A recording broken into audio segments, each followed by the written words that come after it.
At ngayon nga po ay magluluto tayo ng pakbet.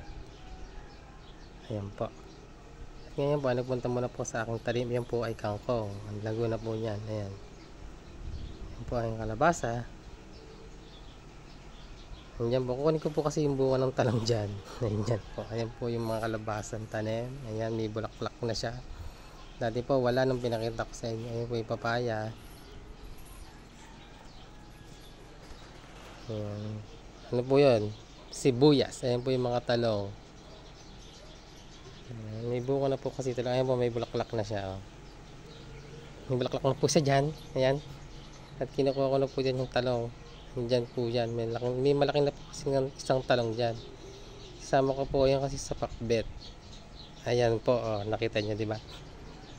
Ayan po. Pipitasin ko na. At sayang naman po kung ito ay hindi yung mapapakinabang. Kaya po kinuha ko na siya. At ayan po.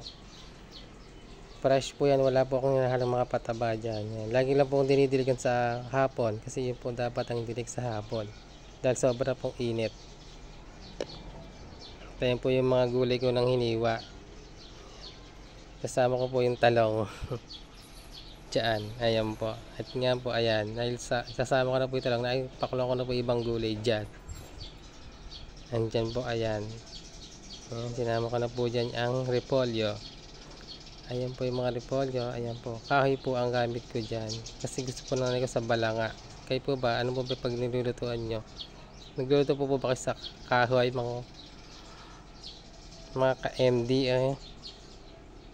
Ayan po. Luto na po siya. Ayan po.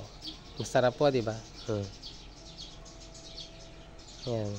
Ayan po. Sinamahan ko po ng kamote. Kasi sayang po yung kamote, kaya po sinama ko, kinuha po kasi ng aking inay. Kaya sabi ko, isama ko na lang yung kamote na yan para po mapakinabangan din na makakain. Yan po, ang sarap po pag po naluto yan. Yan po, oh. Ayan, luto na po ang ating pakbet. Kain po tayo. Ayan po, hinango ko na po dyan, oh. At yun po ay luto na. Thank you for watching. I love you. Bye-bye.